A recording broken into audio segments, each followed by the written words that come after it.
Hello, hello, hello, and welcome back to the podcast. Thank you very much for being here. All right, you guys, I have a new thing that I'm doing, and it is the MJHotline.com. So if you have a question about infinite banking, if you have a question about business, if you have a question about the economy, my thoughts on something, whatever, just let me know. Go to themjhotline.com and you can just hit record. It records you talking. It sends me the message. It's basically a really fast voicemail where you don't even have to dial the number. And so I may use that, FYI, if it is something that is beneficial for the listeners. I may use that question with your voice and then I will answer it for you. But you are welcome to use that. So go to themjhotline.com and leave me a message. Let me a question. That would be fantastic. Okay, today we are going to talk about jealousy killing curiosity. I've possibly talked about this before on here. I don't remember. You guys, I can't remember everything I've talked about in podcasts. So if I am repeating myself, I apologize, but I feel like it is necessary to bring this up again because I have seen a lot of this lately in social media. And I know that I've talked about it on the farming sector of things, but let's just hit it again. How many people do you know that want to have what other people have, but they won't take the steps to do it? So people are saying, oh, must be nice to have this, or it must be nice to have that. But we're not taking the steps to actually ask the questions of how people got there. And so I'm kind of a people watcher. Just, little fun fact about me is when I go places, I tend to like to look at a wall.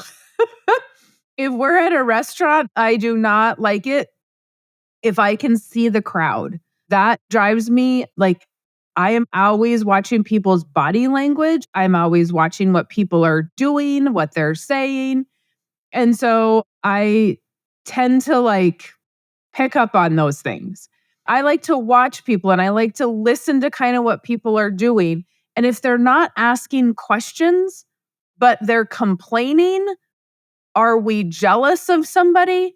And the jealousy has trumped the curiosity of how that person got there. Just think about if you are a business owner and you are hanging around successful people, the reason that those people hang around one another is because they talk about what they do. They share the knowledge of how they got there. And wealthy people have no problem sharing information with people that will take it and do something with it. Okay. I don't consider myself to be rich and uber wealthy. And I do consider myself that I've done well, but I don't think that I'm no Rockefeller. Okay.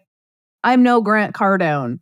I don't have uber amounts of money, but I like to ask, how did you get there? What did you do? How are you managing your people? Who is running those businesses? I want to ask those questions. I want to do business coaching. And I have done those things. And so why? Because I want to know how to get better, but then I implement it. What happens when we're jealous is we don't ever ask the questions. We just say, well, we're jealous, right? Or, well, we don't even say we're jealous. I'm sorry. We just don't ask the questions. We just say, oh, that must be nice.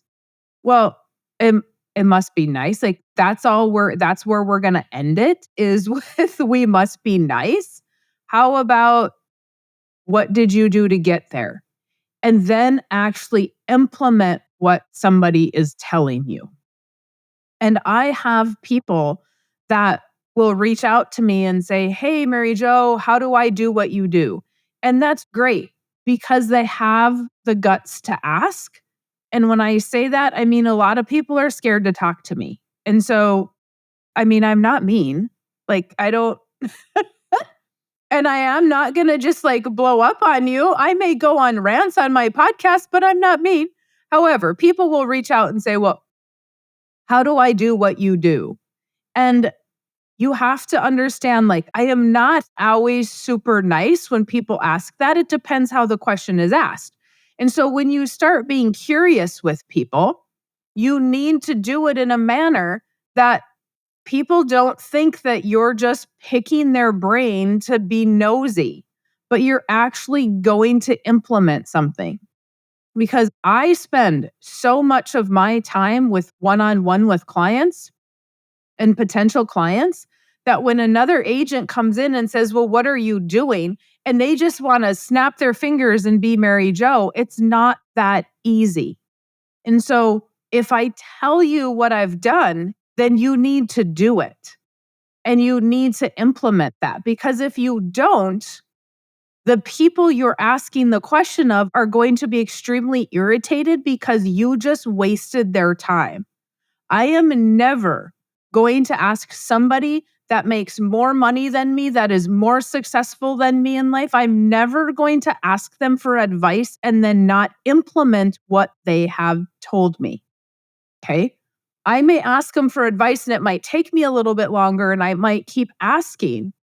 And I'm going to I'm going to just follow from the outside. But if I'm not 100% ready to take action, I am not going to sit down and take a half an hour or an hour of their time. I might take 5 minutes of their time. I might just watch from behind. And let's just use Walmart as an example. So many people hate Walmart for whatever reason. I do not have a problem with Walmart. Most people have a problem with Walmart. And it's because they think they've taken over. Well, then why don't we have the same dang problem with Target? Nobody complains about Target and them having a store in every street corner, but they complain about Walmart. And so why are we not asking if Walmart has more stores than Target? Why are we not asking, how is Walmart doing that? I mean, think about it. You can let yourself go to the point where you have to start from the bottom or you are lost along the way because you've not kept up with things. You're not looking at things. Let's look at Walmart 10 years ago. They were just Walmart. Now they're basically an Amazon. And then they're an Uber Eats and they deliver your groceries and you can sign up for delivery of groceries. You can go pick your groceries up. I actually do not. I would almost prefer to order from Walmart online than Amazon because Walmart, I can just take it right back to the store. Amazon, I have to take it back to a UPS store. It's not as easy. And Walmart online is basically the same price as everybody else. So is anybody asking, the moral of this story is anybody asking, how is Walmart doing that? Versus we're just so jealous that Walmart is so big. And you guys can be mad about, oh, Walmart has horrible customer service. Guess what? Everybody has horrible customer service. It is rare. Get over it. Look at what we put the hatred of a company above all else. The Rockefellers run this country. I sit here and this morning I was just thinking, what do the Rockefellers own? Do they own farm ground and land? And what businesses do they own? I mean, they run the country for the most part. They have so much wealth. We know what some of their wealth has been in. We know that they practice and utilize whole life insurance, right? We know that they have trusts. We know that they were part of starting the Federal Reserve. Like we know that stuff, but everybody's talking about Bill Gates owning land. I'm thinking, what do the Rockefellers do? If Bill Gates owns land, I want to know why he owns it. Am I super happy that he's buying up land? Well, everybody can buy land. Like if I say he can't buy it, then what determines somebody else being able to buy it? And so I'm like, well, what is he doing with it? Why does he want it? People like Robert Kiyosaki are buying land and buying cattle. Why are they getting into the agriculture sector? Like, I'm always just asking those questions out of pure curiosity, which then leads me to say, oh, they're doing that because of, and maybe I need to look at what's happening there. Instead of just being pissed off that everybody's doing it and being so jealous that we don't get anywhere in life.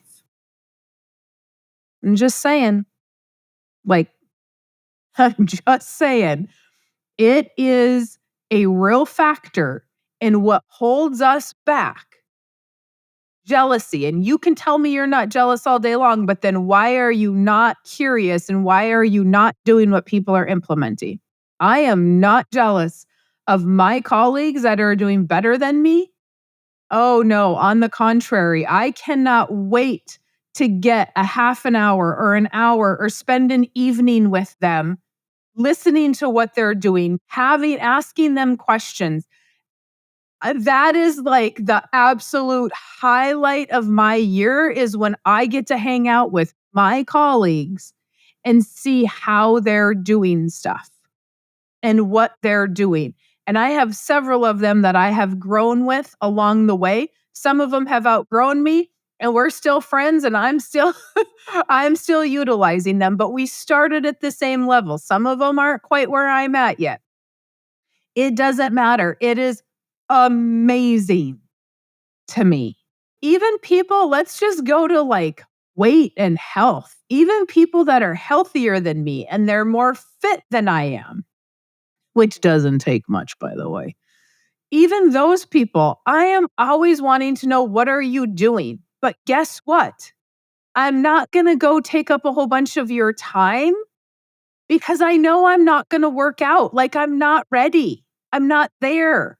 I'm busy working. I have to be committed. And until I'm committed, don't waste that person's time. Look at it from afar, but still be looking at it. Okay. I'm just not going to be jealous that you're super fit. I'm excited for you that you're super fit. I'm going to be annoyed with myself that I'm not. But at the end of the day, I'm not going to stop being curious about how you did that or why you did that. And we know those people in life. We have those people. And chances are you're not the person listening to this. The person listening to this is curious. They're not going to be the jealous person. So if you're the curious person listening, you have those people in your life. Oh, must be nice. Oh, I wish I could. How do you know all that stuff? I just want to watch Netflix for the next 10 years and I want to watch the next series and I'm going to come home from work and I'm not going to do anything and I'm going to sit on the couch and watch movies and I'm not going to educate myself. A podcast? What's a podcast? Never heard of that before, right? You have all those people. I mean, when I talk, it's like I catch myself. I'm like, oh my gosh, on this podcast, I heard this today. And on TikTok, I heard this today. And I heard this today or I saw this today on Facebook. And I saw this on YouTube. And oh, this was on a reel. Yes, I spend a lot of time on social media and podcasts. And most of that time is spent learning. I don't watch people dancing on the TikTok. No. Yesterday, in fact, I was learning about how to plant a wildflower field, not a garden, a wildflower field. And then I was learning about laundromats.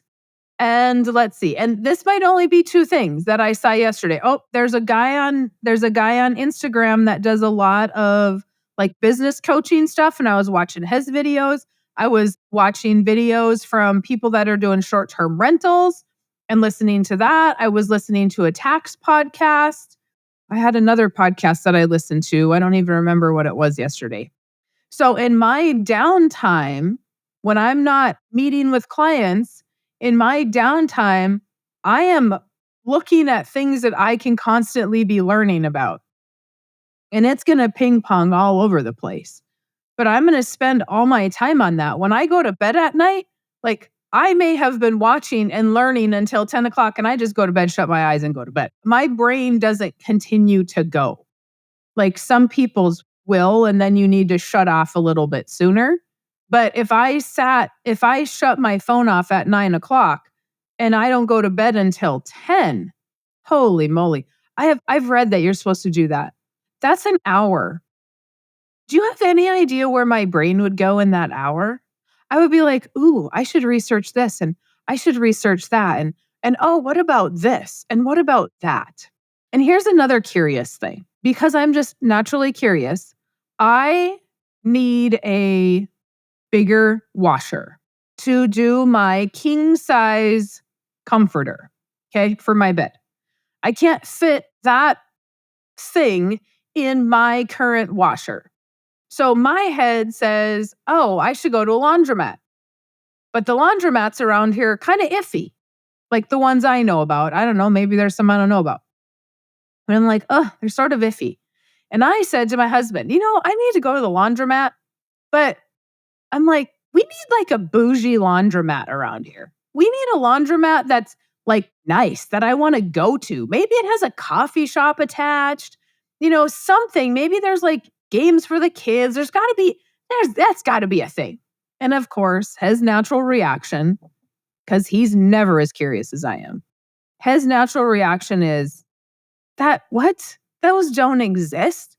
I'm like, well, if they don't exist, then I should start one because that is such a good idea. And he's like, I don't know. I said, I'm sure they exist. So I go to the Google machine and then I go to the TikTok and I see all these bougie, I'm going to call them bougie laundromats because people are doing that. There's one in Texas that has a restaurant attached and a bar. There's ones that have that are just really nice and they have TVs and they have games and ping pong machines and they've got, pop machines and candy machines and all this stuff. They've made them a little bit more luxurious so that it attracts people to come. And I said, they do exist. Look at there. And then my brain just went wild on all the other things, right? And then I go down this rabbit hole of laundromats because the curiosity is just taking over my body. And I must go to every Google social media thing that I can to find out what people are doing. What is it costing? Are they buying them? Are they building them? How much is it costing to renovate? What is the income? What is, and then is it net income or is it gross income? Like, what are the repairs on it? How much maintenance is it? All the questions I want to know because I'm going to investigate those businesses. So if anybody listening has a laundromat, please schedule an appointment with me. Get the book and then schedule an appointment with me because I really want to talk to you about the laundromat. The curiosity is what creates us to have all of this knowledge and figure out what people are doing. And we're not doing it. Instead, we're just sitting there being jealous, killing the potential of what we can do and what we can be in life. All right. I feel like I sort of beat a dead horse, but it's still like, I think that you guys will get it. If you missed it, I don't know what else to do to help you. All right, you guys.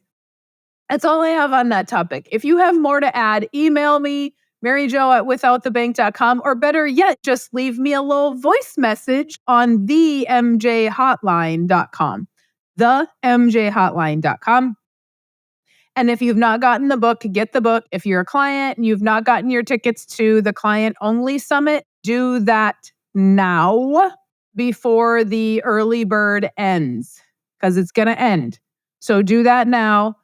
And we would absolutely love to see you there. It is a client-only event.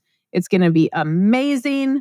Otherwise, you guys know the drill. Grab your book, schedule your appointment. I am scheduled out until February at this moment. And so I apologize for that. Please wait. Don't go to another agent and get something incorrect. If you don't schedule with me, you are welcome to schedule with my associate, John. He is trained by me. He knows what he's doing. So go ahead, schedule with John. You have the option when you go to the link. Otherwise, have a fantastic rest of your day. I appreciate you all, and we'll see you in the next podcast.